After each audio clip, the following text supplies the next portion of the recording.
Supreme court के अंदर और कौमी असम्बली और पार्लिमान के अंदर कुछ ऐसी डेवलपमेंट्स हो रही हैं कि पाकिस्तान की सियासी और अदालती तारीख के ऊपर उसके बहुत दूररस असरात मुरतब होंगे। बाज़ मामला हमारे अदालती तारीख के भी कुछ ऐसे हैं जो सिर्फ शर्मिंदगी का बायस है। अगर कोई सुप्रीम कोर्ट के जज बैठ के किसी जर्नैल को, डिक्टेटर को जिसने इख्तियार पे कब्ज़ा किया हो, उसको 3 साल दे दें कि आप आईनी तरमीम कर लो, तो इससे तो बड़ी शर्मसारी हो ही नहीं सकती ना कोई।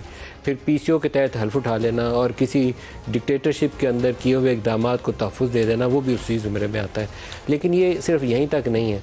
पाकिस्तान में पिछले 10-12 सालों की हम सुप्रीम कोर्ट की अगर तारीख़ पर नज़र दौड़ाते हैं तो सियासी जमातों को फ़िक्स करने में, बनाने या तोड़ने में उनके फ़ैसलों का और उनके रोल का, उनके किरदार का बहुत असर रहा है। बहुत ही अफसोसनाक सूरत हाल रही जब जस्टिस इफ्तिखार चौधरी जो थे, उनको पूरी कौम ने पूरे चाव के साथ बहाली के लिए सड़कों पर निकली, लेकिन वापसी के बाद वो पीपल्स पार्टी तोड़ने में मसरूफ़ रहे। जब साकिब निसार को मौका मिला तो वो PMLN को तोड़ने में मसरूफ़ रहे। अभी जो सुप्रीम कोर्ट मौजूदा है उसके ऊपर PDM के अंदर जो 10-12 जितनी जमातें हैं, उन सब का इतराज़ यह है कि उसमें 3-4 जजेस ऐसे हैं जिनका बहुत ज़्यादा झुकाव पाकिस्तान तहरीक-ए-इंसाफ़ की तरफ है। जनरल परवेज़, साबिक़ जो आर्मी चीफ़ है पाकिस्तान के, जनरल बाजवा, उनके हवाले से मुख्तलिफ़ इंटरव्यूज़ छपते रहते हैं। आज भी एक इंटरव्यू मेरी नज़र से गुज़रा तो उसके अंदर उन्होंने जो लफ्ज़ इस्तेमाल किया, इंसाफ़ी जर्नैल और इंसाफ़ी जजेस, ये अल्फाज इस्तेमाल किया। मेरे ख़्याल में ये इससे बड़ी तोहमत हो कोई नहीं सकती अगर किसी के लिए लगाई जाए। मैं जर्नलिस्ट हूँ, मुझे कोई कहे कि नून लीग का है या पीपल्स पार्टी का है या तहरीक-ए-इंसाफ़ का है तो मैं तो इसको गाली समझता हूँ। मैं जर्नलिस्ट हूँ, मैंने आज तक अभी सारी ज़िंदगी किसी को वोट नहीं डाला, सिर्फ इस खातिर कि मेरे जहन में कहीं दूर से भी मेरा झुकाव किसी की तरफ ना हो जाए। जब मैं यहाँ बोलता हूँ तो मुझे वही चीज़ बोलनी है जो हक़ है और सच है, इसके अलावा कुछ नहीं। तो जो जज है, जो जर्नैल है, उसके ऊपर इससे ज़्यादा इतलाक़ होता है। वो हल्फ उठा के अपने एक ऑफ़िस का उस जगह पे पहुंचता है, तो वो कौन सी चीज़ है जिसके तहत उसको इंसाफ़ी जज या इंसाफ़ी जर्नैल कहा जा सकता है। मैं इस चीज़ को तो यहाँ पे छोड़ूंगा, लेकिन जो आज सुप्रीम कोर्ट के अंदर हुआ वो आपको बताऊंगा। सबसे पहले तो जो अभी सबसे लेटेस्ट है वहाँ से शुरू करता हूँ। हमारे साथी हैं, सुप्रीम कोर्ट कवर करते हैं, जुल्करनैन इकबाल। जुल्करनैन ने अभी खबर दी है, जस्टिस काजी फ़ाइज़ ईसा, वो एक हाफ़िज़े कुरान के नंबर देने का केस है, उसके ऊपर समाअत कर रहे थे। 3 रुकनी बेंच है और 3 रुकनी बेंच ने बैठते साथ ही जो फ़ैसला दिया है वो मेरे ख़्याल में डायरेक्शन सेट कर रहा है कि सुप्रीम कोर्ट में आइंदा आने वाले दिनों में किस नौइयत का भूचाल आने वाला है और क्या राह उसकी तय होने वाली है। उन्होंने कहा कि जब तक ये जो रूल्स नए फ्रेम हो रहे हैं सुप्रीम कोर्ट के 184(3) के हवाले से, अज़ खुद नोटिस की समाअत का जो दायरा कार है उस हवाले से, तब तक जितनी लिटिगेशन 184(3) किया उसको रोक दिया जाना चाहिए। 3 रुकनी बेंच में 2 ने उसके हक़ में फ़ैसला दिया है, 1 ने उस पर इख्तिलाफ़ी नोट लिखा है। मैं उसके मेन नुकात आपको पढ़ के सुनाता हूँ। 9 सफ़ात पर मुश्तमिल फ़ैसला जस्टिस फ़ाइज़ ईसा ने तहरीर किया है। जस्टिस शाहिद वहीद ने इस फ़ैसले से इख्तिलाफ़ किया है। आइन और रूल्स चीफ़ जस्टिस को स्पेशल बेंच तश्कील देने की इजाज़त नहीं देते। आर्टिकल 184(3) के तहत दायर दरखास्तों के हवाले से रूल्स मौजूद हैं। सुओ मोटो मुकदमात मुकर्रर करने और बेंचेस की तश्कील के लिए रूल्स मौजूद नहीं हैं। सुप्रीम कोर्ट के पास अपने रूल्स बनाने का इख्तियार मौजूद है। चीफ जस्टिस ऑफ पाकिस्तान को खुसूसी बेंच बनाने का इख्तियार नहीं है। रूल्स की तश्कील तक हम आइनी और अज़ खुद मुकदमात पर समाअत मौखर की जाए, अहम आइनी और अज़ खुद मुकदमात पर समाअत मौखर की जाए। ये जस्टिस काजी फ़ाइज़ ईसा ने फ़ैसला तहरीर किया है। कोशिश करता हूँ कि अगर हमारी जुल्करनैन से बात हो जाए तो मज़ीद इस हवाले से कुछ अपडेट भी उनसे लेंगे। लेकिन इससे भी बड़ा भूचाल आज दिन में सुप्रीम कोर्ट के अंदर आया।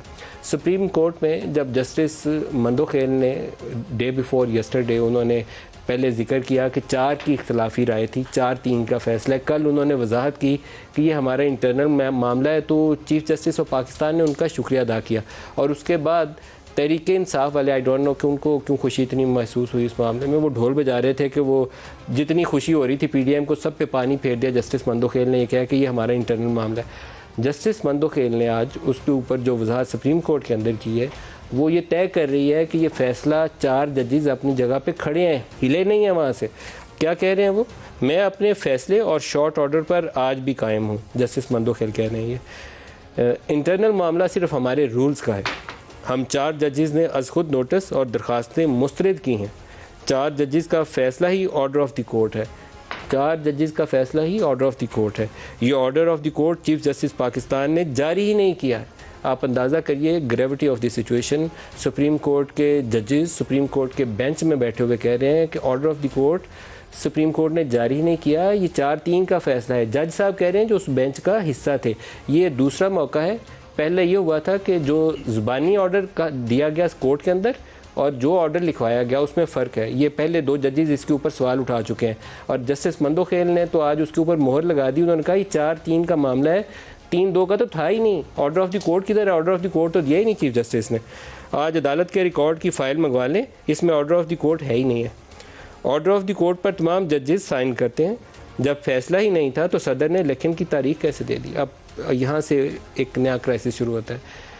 इलेक्शन कमीशन ने खत लिखा हुआ है, सदर से मशावरत की हुई है उसी ऑर्डर की रोशनी में, और जस्टिस मंदोखेल कह रहे हैं हमने तो 4-3 से डिसमिस किया हुआ है। किस असूल के तहत आपने मशावरत की? सदर ने किस तरह तारीख दी?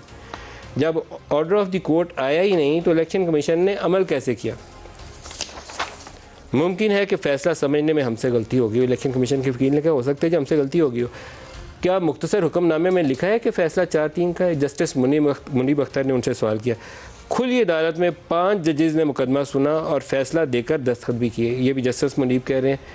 आगे सुनिए, इख्तलाफी नोट में वाज़े लिखा है कि जस्टिस याया अफरीदी और जस्टिस अतर मनिल्ला के फैसले से मुतफिक हैं। जस्टिस जमाल मंदोखेल और जस्टिस मंसूर ने यह लिखा था, तो ये 4 की तादाद हो जाती है। क्या जस्टिस याया अफरीदी और जस्टिस अतर मनिल्ला के फैसले हवा में तहलील हो गए? जस्टिस मंदोखेल कह रहे हैं। अब इसके बाद अगर कोई पाकिस्तान में लीगल माइंड है और इस चीज़ की कोई मुझे जवाब वो दे सकता है तो मैं उसका बड़ा शुक्रगुजार हूँगा। ये एक रियल क्राइसिस है, रियल स्प्लिट है, कॉन्स्टिट्यूशनल भी है, लीगल भी है और हाईएस्ट लेवल अदालत उज़्मा के लेवल के ऊपर है। जो हमारे साथ मेहमान हैं उन्हीं से शुरू करते हैं और उनसे पूछते हैं कि ये क्राइसिस हमें किस तरफ लेके जाएगा। लेकिन एक चीज़ तय है, फिर कुछ जुड़ेगा, उसके बगैर हम आगे बनेंगे नहीं। पहले कुछ टूटेगा और हो सकता है कि बहुत से हेड्स रोल हों, इसके अलावा शायद आगे बढ़ने का रास्ता हमें मिलेगा नहीं। जिस तरीके से पार्लियामान काम कर रही है और जिस तरीके से सुप्रीम कोर्ट में कुछ अरसे से काम हो रहा है और जिस तरीके से हमारी इस्टेब्लिशमेंट ने पिछले कुछ अरसे से ऑपरेट किया है। इस्टेब्लिशमेंट ने तो खैर 75 साल की पूरी तारीख ही उसकी यही है कि वो सियासी इत्तेहाद बनवाते भी रहे हैं, तोड़वाते भी रहे हैं। IGI का ज़माना एक मिसाल थी, इमरान खान की हुकूमत बनाना दूसरी उसकी शक्ल थी। लेकिन क्या हम ऐसे आगे बढ़ सकते हैं? तो मेरा तो इसमें जवाब है नहीं। इसके लिए हमें नए रूल्स ऑफ द गेम वज़ा करने पड़ेंगे और अपना अपना काम करना पड़ेगा।